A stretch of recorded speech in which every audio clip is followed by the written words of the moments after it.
Hello everyone, welcome back. Happy what's left of Friday into the weekend.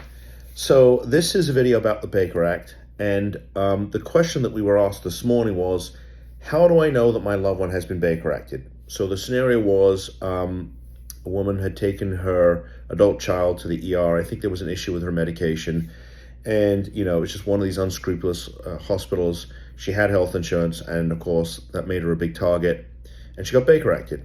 And she was transferred to a facility that we litigate against all the time.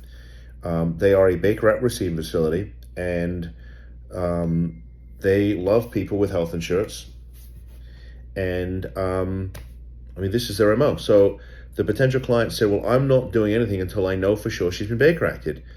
And, so I was discussing this with Brittany, who's our new intake person. And I said, well, is the adult, the daughter, is she free to leave?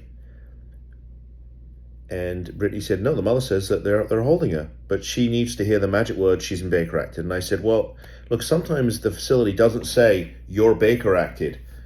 They just say you're not free to leave. And so look, if your loved one is at a facility, the doors are locked, or there are police or security making sure they cannot leave, one of two things have happened. Either they've been falsely imprisoned, which is a crime, or they've been Baker Acted. My guess, based on the facts that I heard that were relayed to me, and the fact that she is at a facility which is a notorious abuser of the Baker Act.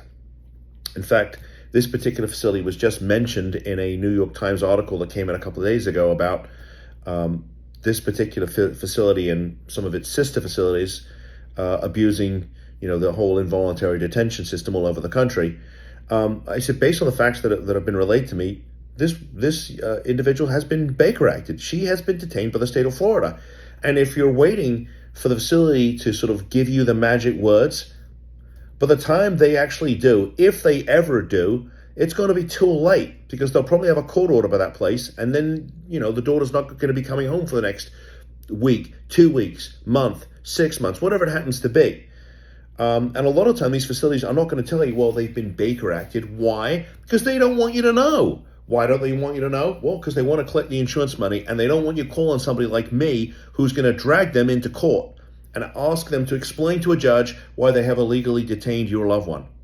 So they don't always tell you the magic words. It's kind of like, another call that I got this morning from a woman who got somewhat frustrated with me because she took her husband, her elderly husband, to the hospital. He was having some issues.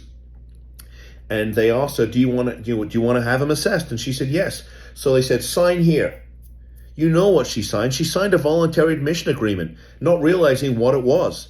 And of course, the minute she signed that, within a couple of hours, he was, put in an ambulance and shipped to a behavioral health unit, one of those facilities that we know is an abuser of the Baker Act. And she can't get him out. In fact, she can't get anybody at the facility to even talk to her. Okay? And again, no one's mentioned the word Baker Act, but I said to her, look, what you signed was almost certainly a voluntary admission agreement. And she said, but he's not been Baker Acted. I said, he has been Baker Acted, and not only that, you agreed to it. You handed your husband over to the state of Florida, and now he's been detained. He's a ward of the state. And she got really upset with me. And I said, look, when you call us, and I'm sharing this with everybody here, this is a no judgment zone. But if you're going to expect me to not be honest with you, that's just not the way I am. Okay, this is what we do. I have experienced the Baker Act myself. I've shared my own personal story with the Baker Act. So when I give you advice, it's because I care enough to tell you the truth and not sit here and blow smoke up your rear end and tell you it's all going to be fine.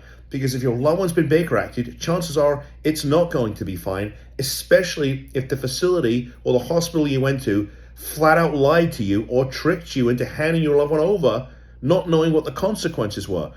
So, look, you may not hear the magic words, but if your loved one is not free to leave, if they have health insurance, if this is a notorious abuser of the Baker Act, and the doors are locked and you can't get an answer and you can't get them out, if it looks like a duck and it quacks, it's a Baker Act. You know what I'm saying? And the time to fight, as I keep saying over and over again, is right now. This is the best time to fight, unless you're willing to take the chance that the facility will release them at some point. Well, that's fine. If you're not willing to take the chance, and if it's a facility that we know likes to keep people, then you got to try and fight and get them out right now, because after the fact, once there's a court order in place, well, I mean, we can get them out, but it's a real struggle and it takes a lot longer. So, look, I want to share that with you. There's no magic words. If they're detained, they're detained. That's it. Anyway, I appreciate you allowing me. I think this is the third video I'm doing today, getting a lot of great questions, and I want you guys to have the information that you need so you understand what's really, really going on here. Not what you read online, not what the statute says, but the real world, which is where we live in. Okay? Thank you. See you in the next video. Bye-bye.